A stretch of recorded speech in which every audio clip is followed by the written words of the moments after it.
बांग्लादेश ने अपने विश्व गुरु का एक और नकाब उतारकर फेंक दिया है। अभी तक तो चलो तसल्ली थी कि डोनाल्ड ट्रंप ही पानी पिलाए हुए दुनिया के सबसे ताकतवर देश का सबसे ताकतवर नेता है, उसके सामने मोदी जी की सांस अटक जाती है। क्या करें? फिर हुआ कि शी जिनपिंग के सामने भी मोदी जी की सांस अटक जाती है। लाल लाल आंख एकदम चेरी की तरह नरम हो गई है। लेकिन अब तो बित्ते भर का बांग्लादेश भी बोल रहा है कि कौन मोदी जी। अब देखिए कि मोदी जी का मुंह नहीं खोल रहा है और विश्व हिंदू परिषद ने बांग्लादेश के खिलाफ भारत में तूफान खड़ा कर दिया।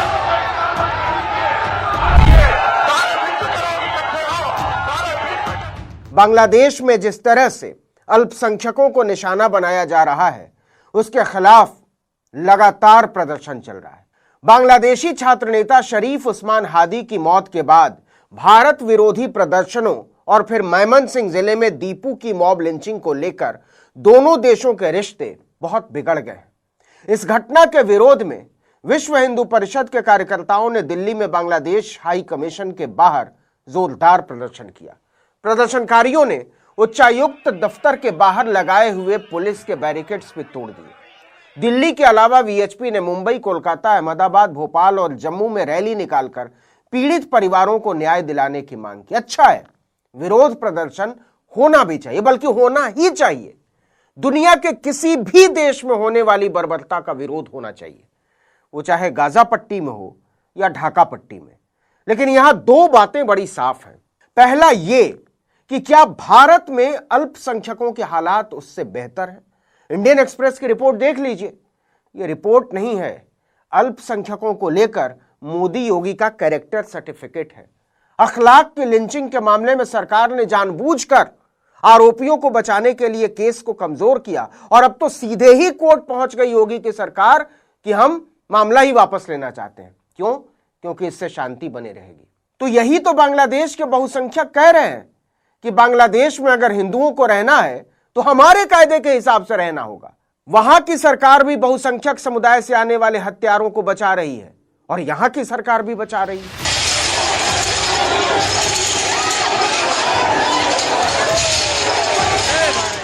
अब दूसरी बात जो ज्यादा महत्वपूर्ण है कि दिल्ली, मुंबई, अहमदाबाद में बांग्लादेश के खिलाफ प्रदर्शन करके होगा क्या जब देश के प्रधानमंत्री की ही जुबान नहीं खोल रही है।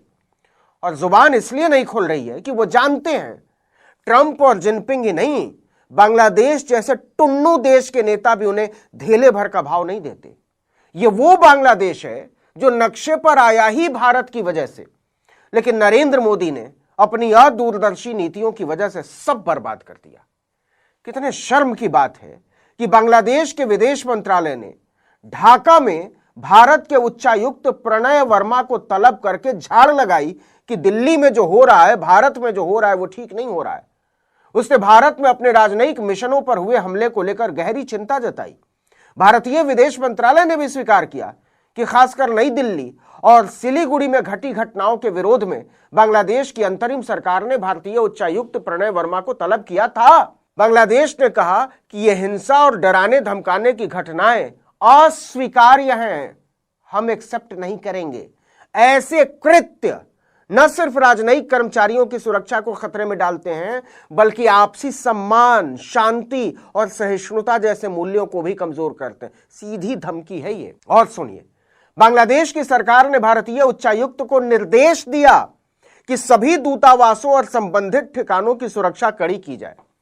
तो समझ लीजिए नरेंद्र मोदी ने क्या हालत बना दी है भारत की, और क्या रह गई है विश्व राजनीति में उनकी हैसियत कि बांग्लादेश जहां न सरकार है, न व्यवस्था है, न ताकत है, न पैसा, न कोई वैश्विक साख, वो भी भारत को आंख तरेर कर कह रहा है कि आप जो कर रहे हो वो हमें मंजूर नहीं है। यह इसलिए और भी ज्यादा शर्मनाक है कि 10 दिन में यह दूसरी बार है जब भारतीय उच्चायुक्त को तलब किया गया। बांग्लादेश के पूरे इतिहास में ही उसकी ऐसी हिम्मत कभी नहीं हुई। इतना ही नहीं, उसने भारत को लगभग धमकी भरे अंदाज में कहा कि आपके यहां हमारी प्रधानमंत्री शेख हसीना लगातार ऐसे बयान दे रही हैं जिन्हें बांग्लादेश भड़काऊ मानता है। वहां के कार्यवाहक प्रमुख तो यहां तक बोल चुके हैं कि भारत शेख हसीना को उन्हें सौंप दे, कहने का मतलब यह है कि नरेंद्र मोदी से विदेश नीति संभल नहीं रही है, या इसे और सीधे तरीके से कहें तो वो भारत जैसे विविधता वाले महान देश की विदेश नीति को संभालने के लायक ही नहीं है। वो जवाहरलाल नेहरू से कुंठा के मारे कुछ भी अनाप शनाप बोलें, लेकिन सच ये है कि विश्व को लेकर नरेंद्र मोदी की समझ व्हाट्सएप, चैट जीपीटी और अपने सलाहकारों की उल्टी सीधी सलाहों पर आधारित है। उनके पास दुनिया को देखने का अपना न तो कोई नजरिया है और न ही उसमें हस्तक्षेप करने की सूझबूझ। नरेंद्र मोदी भारतीय इतिहास के पहले प्रधानमंत्री हैं जिन्हें न दुनिया समझ में आती है और न ही दुनिया उन्हें कुछ समझती है। और यह केवल शी जिनपिंग, डोनाल्ड ट्रंप और व्लादिमीर पुतिन की बात नहीं है। नेपाल और बांग्लादेश जैसे छटाक भर के देशों की हिली हुई सरकारें भी भारत को आंख दिखा रही हैं। जिन देशों के प्रधानमंत्री और राष्ट्रपति भारत के प्रधानमंत्री के आगे बिछे रहते थे, वो आज भारत के प्रधानमंत्री की आंख में आंख डालकर कह रहे हैं कि आप जो कर रहे हैं वो ठीक नहीं है। सच ये है कि नरेंद्र मोदी की दृष्टिहीनता और कमकली भारत पर बहुत भारी पड़ रही है।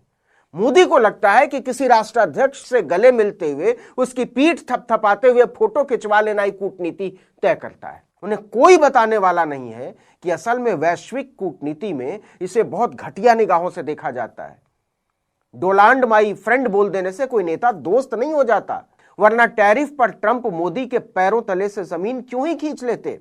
और आज हालत यह है कि बांग्लादेश भारत के उच्चायुक्त को बुलाकर निर्देश दे रहा है कि अपनी सरकार को समझाइए। जिसके देश में लोकतंत्र की किरचें उड़ी हुई हैं, वो हमें लोकतंत्र पर प्रवचन दे रहा है क्योंकि हमारे देश के प्रधानमंत्री की कुर्सी पर एक कमजोर आदमी बैठा हुआ है। बांग्लादेश सरकार ने भारत सरकार से इन घटनाओं की जांच कराने, भविष्य में ऐसी घटनाओं को रोकने के लिए जरूरी कदम उठाने और भारत में स्थित बांग्लादेश के राजनयिक मिशनों और उनसे जुड़ी सुविधाओं की सुरक्षा सुनिश्चित करने को कहा है। बयान में कहा गया है कि बांग्लादेश सरकार को उम्मीद है कि भारत सरकार अपनी अंतर्राष्ट्रीय और राजनयिक जिम्मेदारियों के तहत तुरंत उचित कदम उठाएगी ताकि राजनयिक कर्मियों और दूतावासों की गरिमा और सुरक्षा बनी रहे। ऐसे मामलों में विश्व हिंदू परिषद को प्रदर्शनों की नौबत आई ही इसलिए है कि भारत की गद्दी पर एक कमजोर प्रधानमंत्री बैठा हुआ है। उसका प्रदर्शन इस बात की मुनादी है, वरना भारत के प्रधानमंत्री के एक फोन कॉल पर बांग्लादेश और नेपाल में सरकारें घुटनों के बल खड़ी हो जाया करती थीं। अगर नरेंद्र मोदी के पास ऐसी वैश्विक साख नहीं है तो इसमें नेहरू और इंदिरा को बुरा भला बोल के कुछ हासिल होने वाला नहीं है।